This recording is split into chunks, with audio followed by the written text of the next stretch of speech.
then the importation of that product will be stopped so that the country can develop the capacity. And even anybody else who wants to come and produce that product in the host country, that is Bangladesh, and in our case, Kenya, then they are welcome to compete with those who are already there.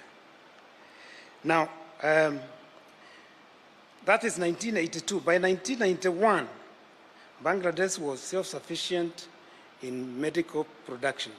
So, Your Excellency, I would invite you to ask your people to look at that ordinance and see if we can borrow from it, because there is no reason why we should be importing drugs from outside the country, yet we can produce them here and give jobs to our people. And I think everybody knows that His Excellency is very keen on creating jobs for our youth and also for our professionals. So if this ordinance can be looked at, I think it will guide us into being self-sufficient, because as you can see, Bangladesh became self-sufficient in production of medicine in exactly 9 years, 10 years. So Your Excellency, by the time you are leaving office 10 years from today, I think you can leave as a legacy that this country will be self-sufficient in medicine. And I believe, Your Excellency, you are capable and you will do this. So, in fact, this is the only thing that I want to leave you with. And I ask you to support the local industries, but that is one route that can help to make us self-sufficient. So, Your Excellency, those are the few remarks that I wanted to make.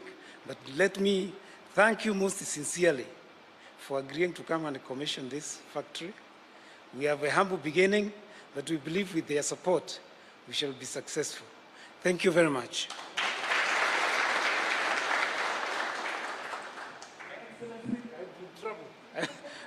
My wife is here with me and she's a director. So let me, although I know you know her, let me introduce you to her. That is, she's called Mama Safi. She's the woman rep for Meru County. Thank you very much, Your Excellency.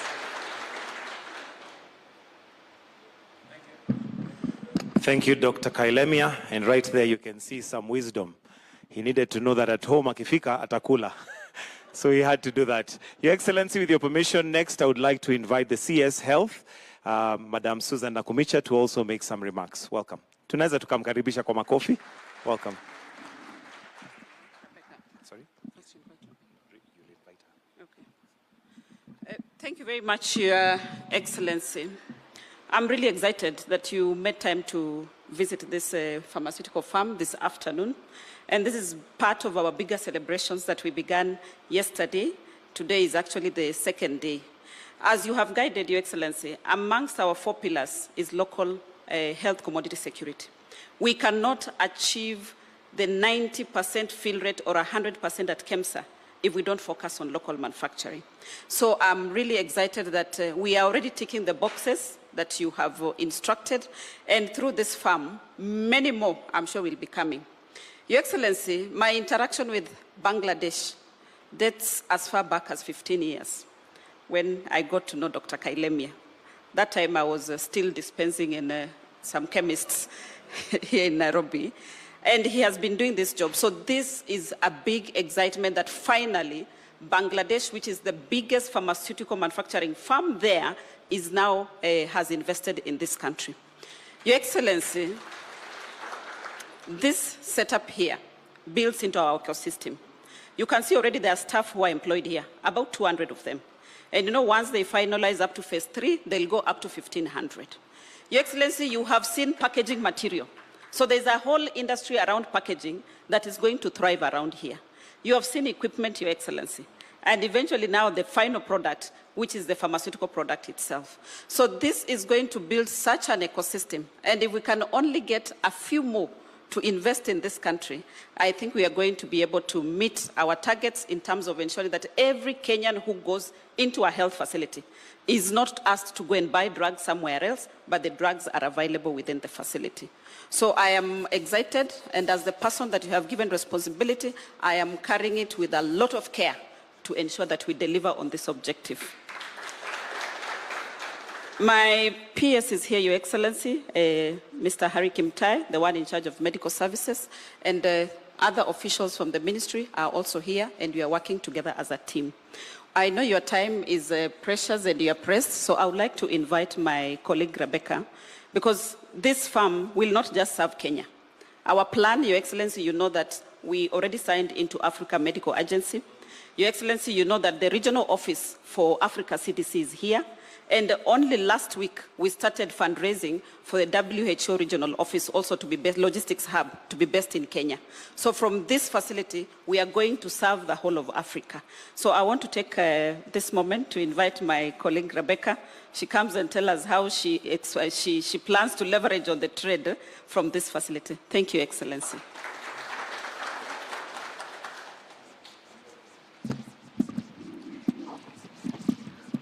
Your Excellency, the President of the Republic of Kenya, my cabinet colleague, all distinguished guests, I want to start by saying that this is a very remarkable and momentous afternoon in the calendar of Kenya. I also want to say that a supported local pharmaceutical industry will help the country achieve the universal health care, which is one of the pillars, and this afternoon sits very well with the planned activities towards the launch of the universal health care. Your Excellency, I've looked at the data for this industry, an investment of about 1.7 billion, employing 105 employees, providing medicine, and we want to congratulate Square for this achievement, but also encourage you to scale up, to scale, so that you have more and you can trade even beyond Kenya. And having local manufacturing of pharmaceuticals, the lead time will be cut, affordability will be achieved, and Your Excellency, in my ministry, we want to create a good investment environment to support your vision. And I will finish by saying, hashtag Kenya is ready for investment. Thank you.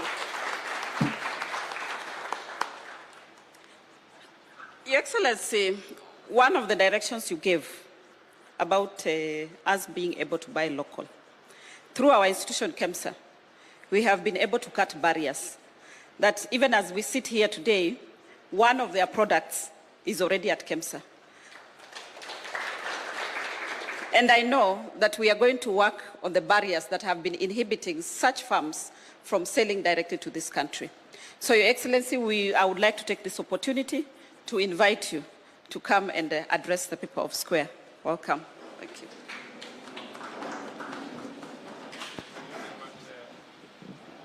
Thank you. Thank you very much, Minister. Please, let's take our seat.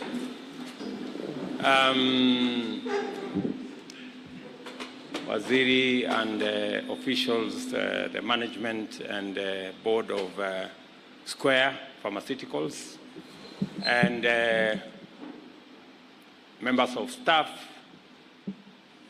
good afternoon. There is a bigger team of pharmaceutical companies in the KICC, and I thought it was necessary for me to come to Athi River into this facility because to contextualize between what pharmaceutical companies are doing and what we are getting as a country. I congratulate Square Pharmaceuticals Limited for what they are doing in Kenya.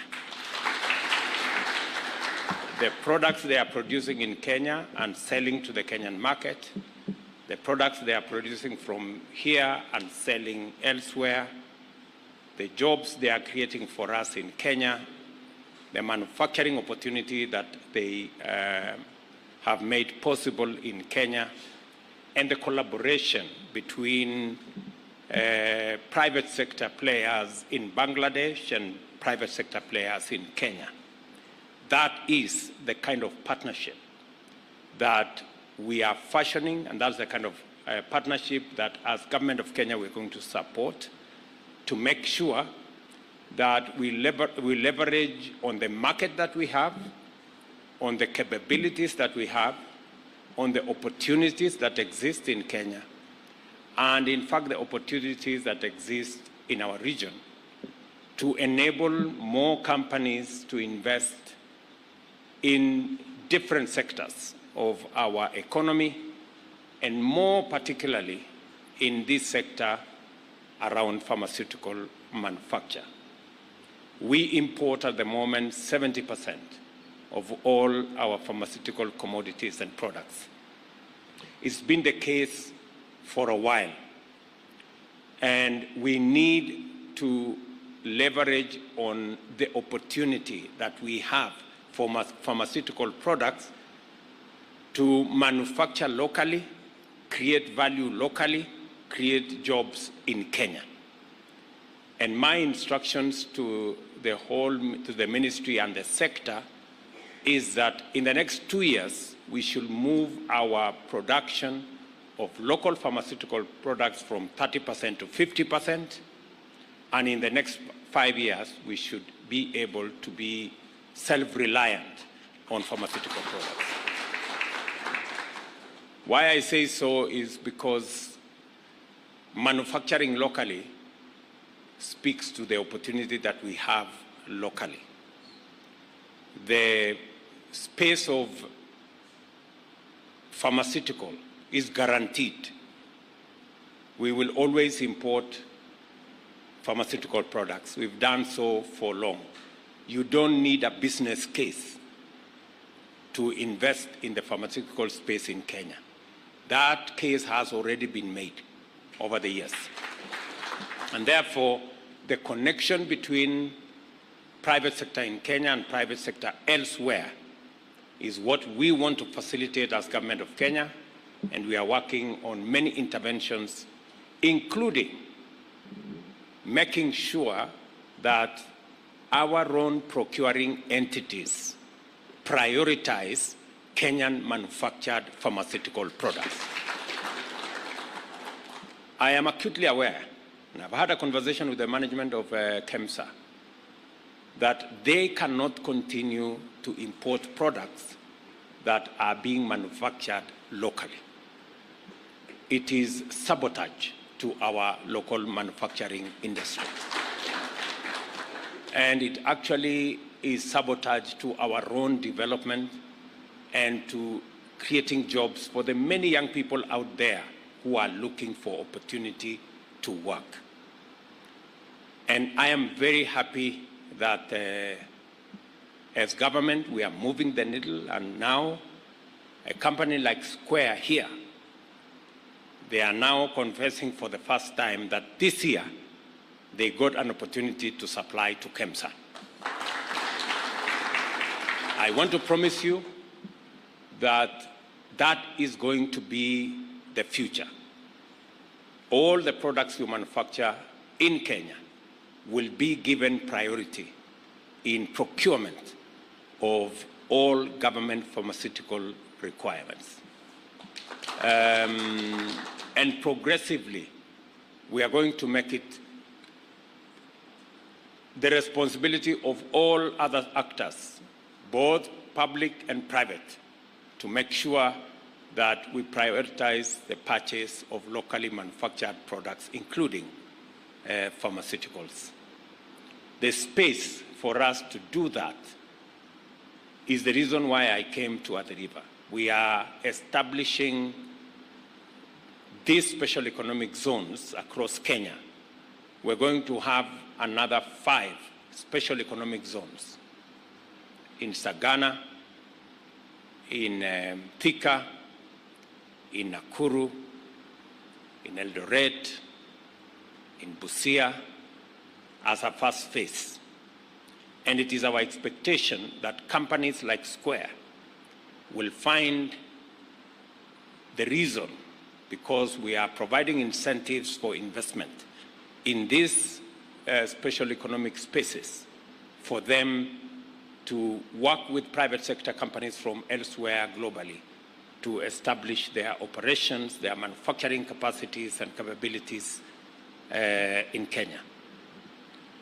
This facility here at Athi River, I already gave very clear instructions to the management here of EPZ that all speculators, people who have held titles to pieces of land here for 10, 15, 20, 30 years without developing them should be revoked so that we can give it to people who want to use this facility.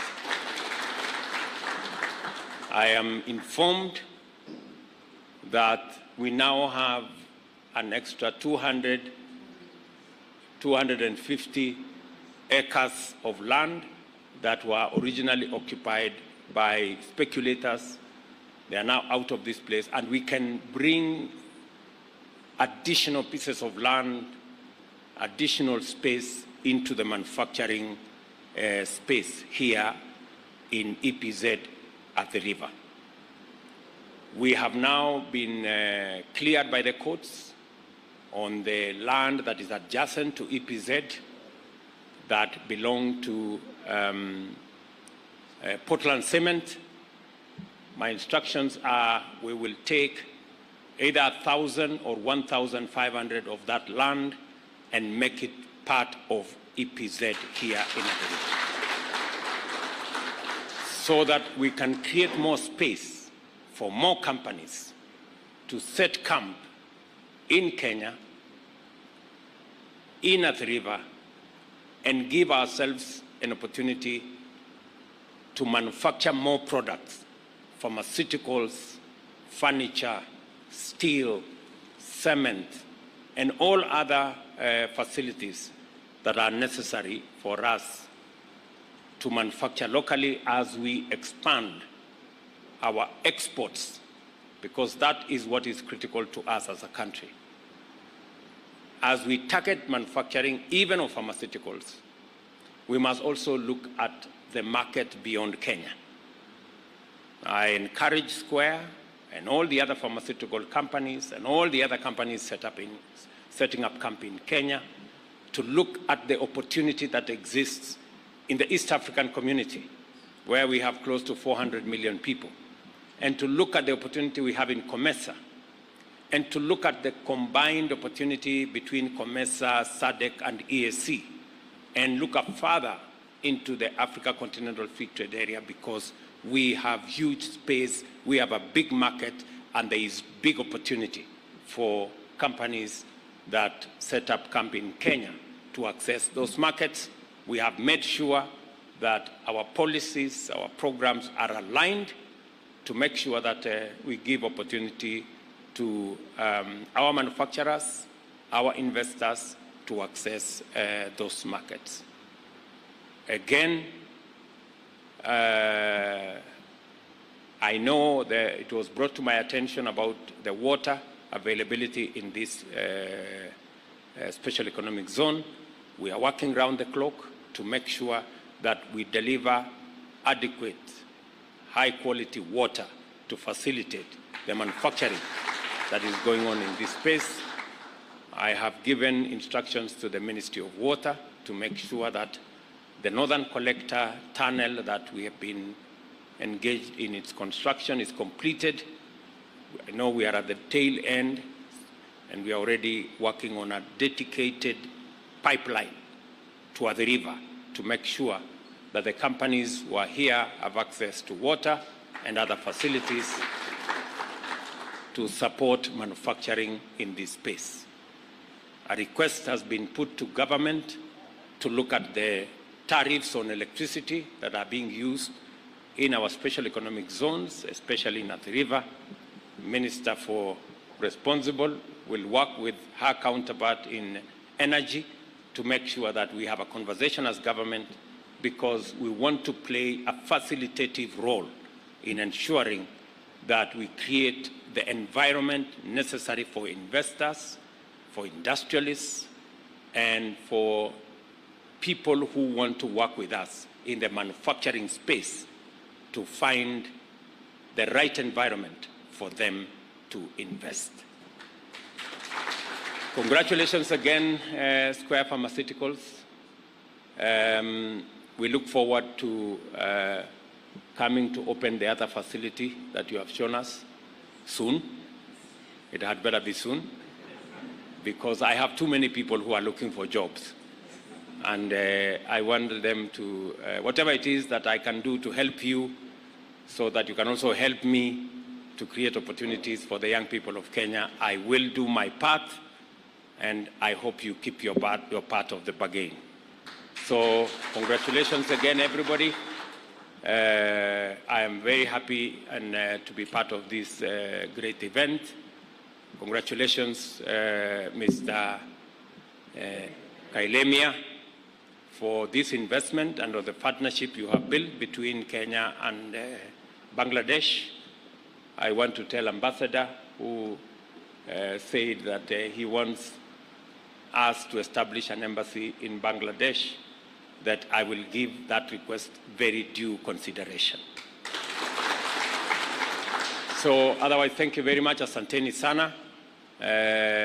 Vile nimesema, tunataka kuongeza, kwanza kufukuza wale watu wakora walikuwa hapa, wamechukua ardhi na hawataki kufanya chochote, wanangojea kuuzia watu wengine, wanangojea kufanya speculation. Sasa tumewaambia wafunge virago waende, na ile ardhi imepatikana ya kutoka Portland Cement. Kama serikali tutanunua kiasi ya hiyo ardhi, tuongezee katika facility hii ya Athi River ya Special Economic Zone ama Export Promotion Space, ili tuweze kuajiri vijana zaidi, kufacilitate kampuni zaidi nyingi ziweze kuwa hapa, na tuendelee na program ya manufacturing industrialization katika taifa letu la Kenya. Asanteni sana na watakia heri kwa wafanyikazi wa kampuni hii. Pongezi kwa kazi nzuri mnafanya hapa, na products ambazo manufacture hapa inasaidia sehemu yetu ya afya. Na mnajua tuko hapa leo kwa sababu tumeanza wiki ambayo kilele yake ni kuanzisha rasmi universal health coverage tarehe 20 kule Kericho. Thank you very much and God bless you. Thank you very much, Your Excellency. With your permission, kind indulgence, the management had requested